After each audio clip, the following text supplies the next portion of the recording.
Hey guys, it's your Uncle Fish here, fastest working man in indie comics, and you know I'm all about trying to help you learn how to make comics and how to hone your craft, get better at what you're doing.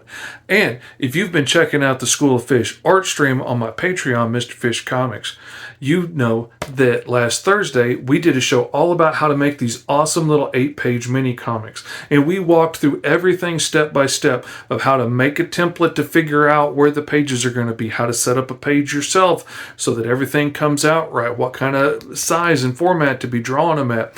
I even have put together files for Clip Studio for you that you can download on my Patreon for free. You don't have to be a member to download them. I just want to help you learn how to make comics easier and faster. And I've got templates and everything set up to make these little 8-page mini comics. But today, I wanted to walk through how to make a 16-page mini comic. And this one's printed on an 11 by 17 sheet of paper, and it comes out to 16 pages. Now this is just the blank template. The page that you'll get will have the page numbers listed, what direction the page goes, all of that stuff. And it will print out double-sided on 11 by 17 paper. You can print these up yourself, fold them, staple them, and trim them, and end up with a really nice looking, awesome mini comic of your own that's 16 pages long. So come along and I'll show you how to do it. Okay, now if we want to print a 16-page mini comic instead of 8-page mini comic, it's pretty much the same thing. I've laid up my page a little bit differently there. Some of the pages are going up, some are going down, but that's going to become clear in just a second. And now we are going to hit print. And of course I'm printing on 11 by 17 paper. That way when I fold it all up, staple it, and trim it, it'll come out to the size I want. Okay, now this came out looking really good. It can be a little confusing when half of the pages are going this way and half of the pages are going that way. It can get kind of confusing which way's up. I know from my printer, when a page comes out this way, all I have to do is pick it up like this and take it and set it right back in the back of the printer. What was the back edge of the page is now the edge going into the printer. I've got the blank face facing me, the printed side is down. So all I got to do is go to the next page and with the other side of the artwork and send it to print.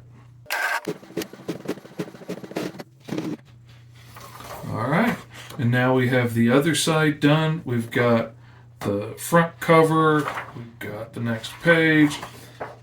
It looks confusing right now, but it's going to make sense in a minute. Let's go over to the table and I'll show you how to put it together.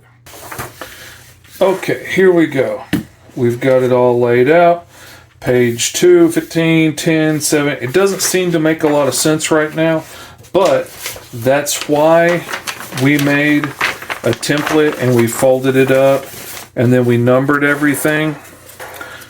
So once it's all folded up, we numbered it. Now, I had it numbered for making 2 books, and I have it numbered in highlighter for making a 16-page book.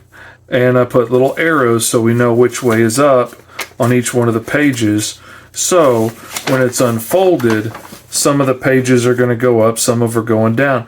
I got this technique from the way they make signatures in like paperback books and stuff, which are the segments of pages that get like stitched together and then all of those get glued together in a book.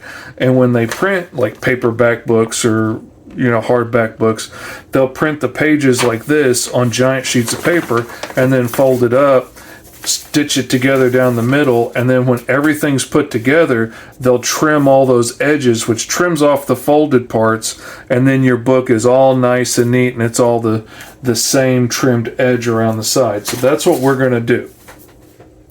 We're going to trust the process. Now, the one with the front and the back cover on it, page 1 and page 16, the end and the beginning of this, we're going to have this on top so we can see what we're doing. We're going to fold this right up to the edges.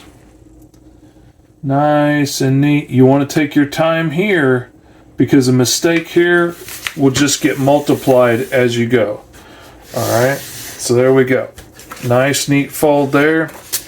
Then we're going to fold it in half. And again, we want to take our time, get this fold right, because you're not going to get a second chance at this. You mess this up, it's just messed up. All right, there we go.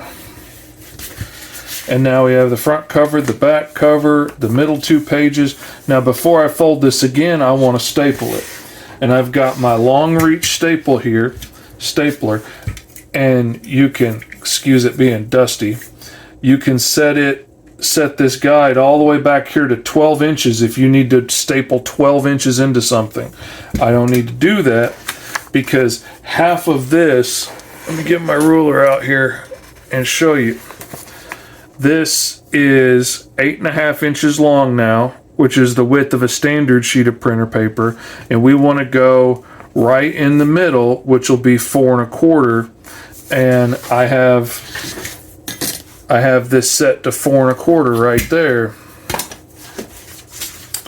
So I'm just going to stick it in there, hold it nice and straight, staple it, hold it nice and straight against that guide, staple it.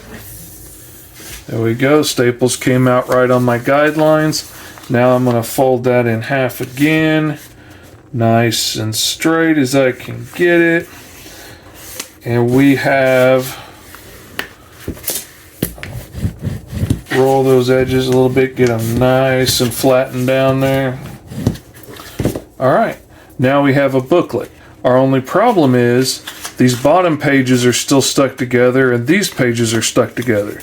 That's where we're going to take it over to the paper cutter and we're going to trim off like just a little less than a 1/16 of an inch. We just want to trim off the very, very edge of that folded part and the very, very edge of the folded part right here. We don't want to remove too much, just a hair so that it opens all that up and we have one nice 16-page booklet. You can do this. You can do this with a straight edge and a knife. It's a lot harder to get a really straight cut on that.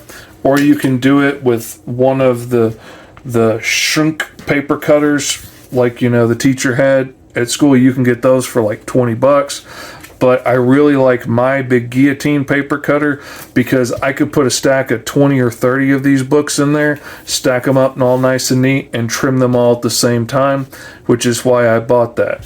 It was an investment, but for me and what I do, it was worth it. Now, this booklet is 5.5 inches tall this way, so I set my guide to 5 7/16, so it should cut it off right there and just take off that folded edge. All right, so we're going to stick this in here. We're going to put it up nice and straight against the guide here. Then we're going to tighten everything down.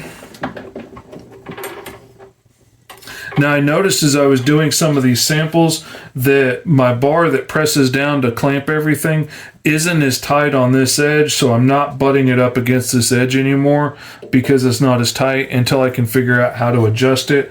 But I know if I put it down here further, it comes out nice and tight. Now, to keep everybody safe, this is clamped down nice and tight, and now I hold that with one hand so that I can pull the bar down, and then boom, cut it, bring it back up until I hear that lock click, push it out, and now that bottom edge is trimmed and all of these bottom pages are free. We still have these over here that we need to do.